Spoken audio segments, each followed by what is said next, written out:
जिनके इशारों पर बॉलीवुड सेलिब्रिटीज उठती हैं, बैठती हैं, बोलती हैं और मुस्कुराती हैं, वो होती है टैलेंट मैनेजमेंट कंपनियां। यानी किसी कलाकार के टैलेंट को कब कहां इस्तेमाल करके उसकी पब्लिसिटी करनी है, ये होता है टैलेंट कंपनियों का काम। लेकिन क्या क्वान बॉलीवुड सेलिब्रिटीज की ड्रग्स पार्टीज भी मैनेज करती थी? यही जानने के लिए एनसीबी अब क्वान की टैलेंट मैनेजर जया साहा के साथ साथ क्वान के सीईओ ध्रुव से भी पूछताछ कर रही है। वो तमाम चैट जया साहा के सामने दिखाए गए और नारकोटिक्स कंट्रोल ब्यूरो की टीम ने पूछा कि क्या ये व्हाट्सएप चैट आपने ही किए थे। सूत्रों के मुताबिक जया साहा ने नारकोटिक्स कंट्रोल ब्यूरो के सामने ये तमाम चीजें स्वीकार की। इसके अलावा क्वान कंपनी के सीईओ ध्रुव से भी आज नारकोटिक्स कंट्रोल ब्यूरो ने अलग से पूछताछ की। बाद में ध्रुव का जया से आमना सामना कराया गया। कल भी जया साहा को नारकोटिक्स कंट्रोल ब्यूरो ने सम्मन किया है और 2 बजे पूछताछ के लिए बुलाया है। अब एक बात तो साफ है कि talent management company Kwan Bollywood celebrities का ड्रग्स मैनेजमेंट भी संभालती थी। लेकिन अभी कई सवाल हैं जिनके जवाब एनसीबी जानना चाहती है। जैसे कि और कौन कौन से बॉलीवुड कलाकार हैं जिन्हें क्वान के टैलेंट मैनेजर ड्रग्स सप्लाई करते थे?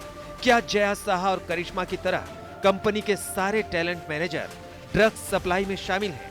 क्या कंपनी के टैलेंट मैनेजर अपने सभी क्लाइंट्स को ड्रग्स सप्लाई का ऑफर देते थे? क्या टैलेंट मैनेजमेंट के साथ क्वान बॉलीवुड स्टार्स की ड्रग्स पार्टीज भी मैनेज करती थी? और सबसे बड़ा सवाल तो यह है कि क्वान के टैलेंट मैनेजर्स के पास बॉलीवुड में सप्लाई करने के लिए ड्रग्स आ कहां से रही थी? जया साहा से एनसीबी ने पूछा कि अब तक आपने बॉलीवुड की कितनी हस्तियों को ड्रग्स मुहैया कराया है, ड्रग्स आखिर कहां से आता था, क्या क्वान कंपनी के और लोग भी इस ड्रग्स सिंडिकेट में शामिल हैं? ये तमाम सवाल जया से 2 दिन तक लगातार पूछे गए हैं। क्वान कंपनी के सीईओ ध्रुव से पूछताछ हुई है और कल क्वान कंपनी के ही एक बड़े एसोसिएट बॉलीवुड के प्रोड्यूसर मधु मंटीना वर्मा से नारकोटिक्स कंट्रोल ब्यूरो की टीम पूछताछ करेगी। उसके बाद जया शाह, ध्रुव, मधु मंटीना वर्मा, इन तीनों को आमने सामने बिठाकर पूछताछ की जाएगी। क्वान बॉलीवुड की सबसे बड़ी टैलेंट मैनेजमेंट कंपनियों में से एक है। इस कंपनी की शुरुआत करीब 11 साल पहले हुई थी। Talent management, sponsorship, live events, influencer marketing और डिजिटल कंटेंट मैनेज करना इस कंपनी का मुख्य काम है, जिसके लिए कंपनी में 200 से ज्यादा टैलेंट मैनेजर्स की पूरी टीम है। बताया जाता है कि 40 से ज्यादा बॉलीवुड सितारे इस कंपनी के क्लाइंट हैं, जिनमें ऋतिक रोशन और टाइगर श्रॉफ जैसे बड़े स्टार्स भी शामिल हैं। लेकिन अब उसकी टैलेंट मैनेजर जया साहा का नाम सामने आया है।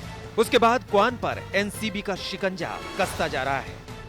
हम इस वक्त मुंबई के अंधेरी इलाके में हैं। यहाँ पर जो कॉमर्स सेंटर मेरे पीछे आप देख रहे हैं, यही वो इमारत है जहाँ पर कि दूसरे मंजिले पर क्वान टैलेंट सेंटर जो कंपनी है उसका दफ्तर है। पिछले 5 महीनों से यहाँ पर जो लोग हैं उन्होंने बताया कि पिछले 5 महीनों से ये कंपनी बंद पड़ी हुई है। यहाँ पर कोई नहीं आता, सिर्फ कुछ पियोन आते हैं, वो साफ सफाई करते हैं हर 15 दिन पे, फिर चले जाते हैं। लेकिन इस वक्त इनके जो कई सारे जो कर्मचारी हैं वो फिलहाल एनसीबी की रडार पे हैं। यहाँ पर जो लेकिन दफ्तर है वो सूना पड़ा हुआ है।